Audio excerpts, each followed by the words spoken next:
Ryan Steinker with Glenn Smith, Athletic Director at Ridge High School. Glenn, thanks as always for your time today. It was a busy weekend for the Rebels drill team at state, the wrestlers at the divisionals, basketball teams were in action. What do you want to start with today? Let's start with the drill team. Were the girls and the coaches happy with how the drill team did at state? Yeah, they were excited with their fifth place finish. Thought they did well, and we're excited with how they did.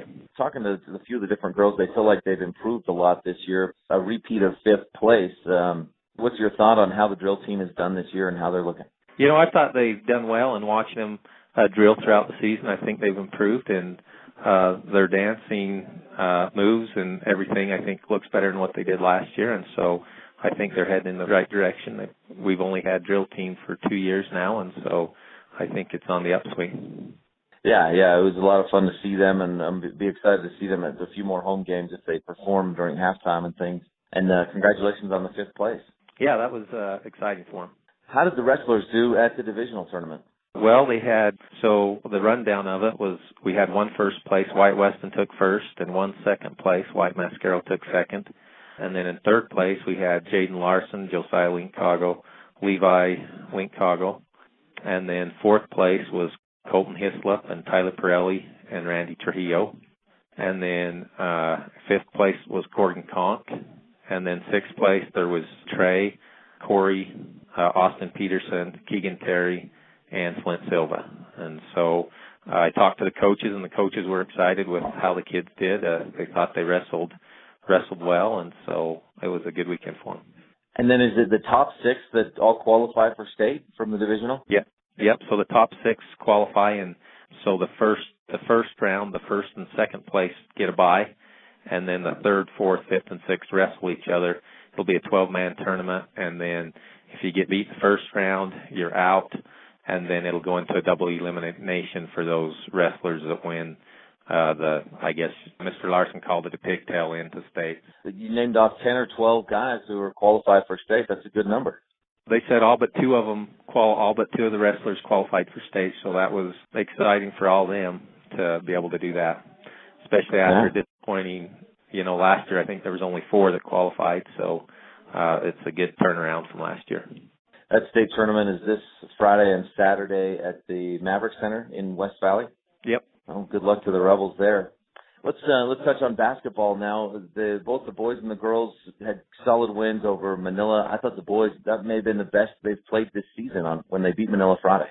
Yeah, they played well against Manila. I thought they didn't turn the ball over a lot, and the bigs shot the ball well. Well, they all shot the ball pretty well, and so when you don't turn the ball over and you're shooting the ball well, you're generally in good shape. And Manila, was pretty good defensively. They weren't getting easy looks at the basket. They were playing hard on the defensive end, so I thought we handled the pressure well. The boys had to be firing on all cylinders at Westside because the Pirates were firing on all cylinders, and what a come from behind gritty victory in overtime for the Rebels. Yeah, they just kept battling. They got down by 10 points and came back and just kept fighting and was able to get it to overtime. And in overtime, they played well and was able to get the win. So that was a fun victory for them. That's been, over the last 3 or 4 years at least, Ridge versus Westside, I think, has been the tightest rivalry of just about anybody that Ridge plays in basketball. And in football, too, they've had 2 or 3 overtime games. Yeah, and I think it's a little more competitive and means a little bit more to the players where both, the coaches are brothers, and I think that helps out a little bit with that rivalry. And it's been a good solid games on both ends for quite a few years now. The girls started slow against Manila, but once they got things going, they looked pretty good. They did what they needed to lock up that third-place seed and then had a bit of a scare Saturday, but beat Altamont in double overtime. Yeah, that was a surprise that it went to double overtime. It was good that we were able to come out on top on that game. So the girls, essentially, you've got Utah Military Academy this Friday, but the regular season pretty much come to an end. Yeah, it's pretty much over for the girls. Like you said, they have Utah Military Academy. When we played them up here, it wasn't much of a game, and so I think for the girls it'll be a game where they just work on sets and just kind of polishing things up for state. The boys also play Utah Military, and then back at home they'll be against South Summit on Saturday. That ought to be a good one. Yeah, the South Summit game. South Summit's always a tough match for us, and bring a lot of competition, and so it'll be a fun match for the boys to play on all three levels. Anything else you want to touch on, Glenn? No, just want to wish the Rebels luck in everything that's going on this week, and wish the wrestlers especially good luck down at the state tournament.